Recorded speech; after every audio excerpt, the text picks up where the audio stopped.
Well, I didn't plan this video out particularly well because the camera that I'm talking about is in this giant box along with the 70 to 300 millimeter lens that I made a video about last week, and it's headed back to Fujifilm. I thought I was getting the email to send it back today. It hasn't come yet, so I'm probably just going to end up taking it back out of the box and shooting some more with it. But until then, it's in the box. It's going back. So let's talk about 5 reasons to buy a Fujifilm X-E4.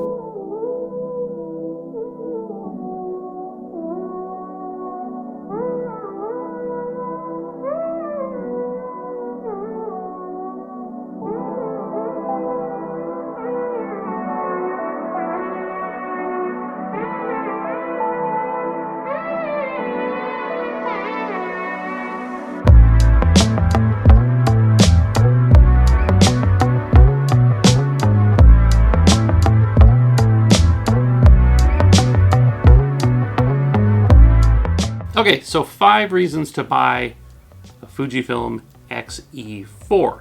These aren't ranked in any particular order. There's 1 through 5 or 5 through 1, but that's not an indication of one being more important than the other.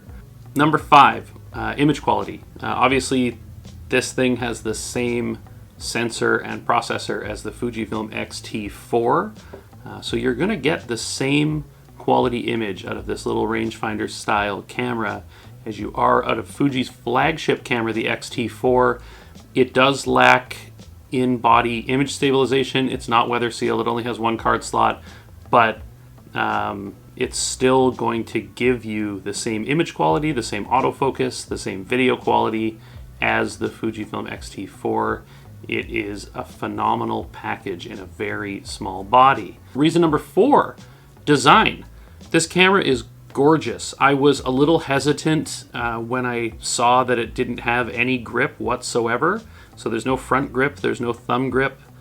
It's just flat. And I think that they've actually made a really good decision eliminating those things from this camera, because it turns out they didn't really need them. And I really enjoyed using this camera ergonomically. The joystick, I disabled it for autofocus points because I couldn't stop bumping it and moving my autofocus point all around, but it's really easy to disable, so that wasn't a big deal.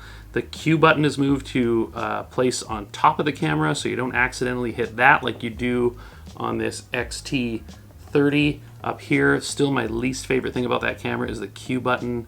Drives me crazy. And there's a ton of thumb real estate on the back of this camera, so because of the lack of buttons, there's a big empty space for your thumb. You could put a thumb grip in the hot shoe if you wanted, but I don't think you need it on this camera. I think that the textured finish of it's fake leather, but the textured finish is grippy enough that feels pretty secure in the hand, and yeah, it's a beautiful, beautiful camera. Reason number 3, versatility. Whether you're a photographer or a filmmaker or you do both, this thing is going to handle both tasks with ease, sometimes simultaneously. So if you have a versatile lens on this thing, like the 18 to 55, the XF 18 to 55, or the 10 to 24, or something like that, you can do photography, you can shoot video, you can vlog with this thing. It's got a flip-up screen, it's got a mic input, it shoots 4208-bit 4K internally, it'll shoot 422 10-bit externally, so incredible video out of this small package. 26.1 backside illuminated X-Trans CMOS sensor, those legendary Fujifilm colors that everybody loves, including me. It took me a while to come around to the X-Trans sensor. I was a big proponent of the Bayer sensor Fuji cameras for the longest time, and I still am. I still love them, but this latest generation of X-Trans sensor, it's just gorgeous, absolutely gorgeous. So reason number 2 to buy an X-E4 is its size. It is really small. It's just a hair bigger than the XA series, which lack a viewfinder completely, but it's quite a bit smaller than the X Pro line or the XT line. It's roughly the same size as an XT30, but the XT30 is a little bulkier with the sort of imitation prism on top and the grip. So it's overall, you know, a very slim package. If you put the 27mm pancake lens on it, version 1 or version 2, you'll fit it in a coat pocket, no problem. Yeah, it's a great little camera for its size. The image quality you get for its size it's great. It's a nice, tidy little package that yeah, I really loved shooting with. So, in the number one reason to buy an X-E4, and I said these weren't ranked, but this is definitely, for me, the biggest reason to pick this camera over another camera, is the price. The Fujifilm X-E4 starts at $849 US for the body only, and you compare that to what's an X-T4? $1699. So it's less than, no, it's exactly half the price for 90% of the camera. Obviously, the X-T4, weather sealing, dual card slots, IBIS, whatever. A lot more manual controls if you're into that sort of thing, which I am. I love all the dials, but this thing for $849 USD is an absolute steal, and I don't know how they're making any money on it. Yeah, it's a great camera for that kind of money. So much so that I'm thinking of adding it to my lineup. Yeah.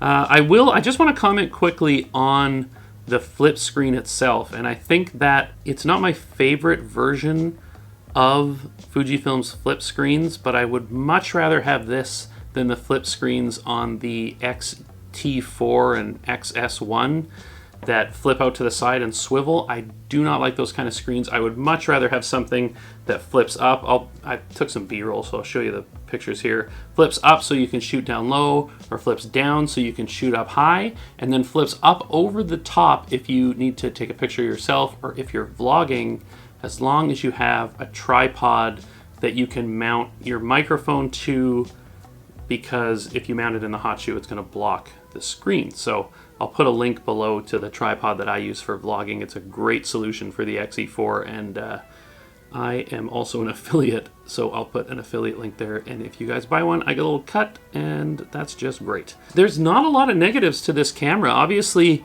you know, it would be nice if it had IBIS, it'd be nice if it was weather sealed, it would be nice if it had 2 card slots, but then it would be bigger and it would cost more. And I think that the trade-offs here don't equal the price difference. Like, you're getting a very high spec camera for half the price of a camera with essentially the same specs minus those things that I just mentioned. So it's definitely worth a look, and I can't wait to see what Fuji's got coming out next. There's got to be something coming out to replace the X-T30, right? Like, I've had mine for quite a while.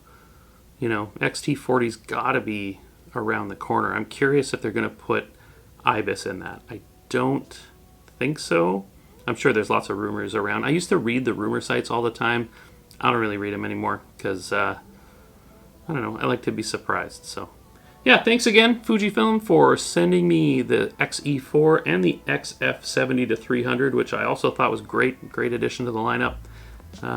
Keep sticking with the APS-C lineup.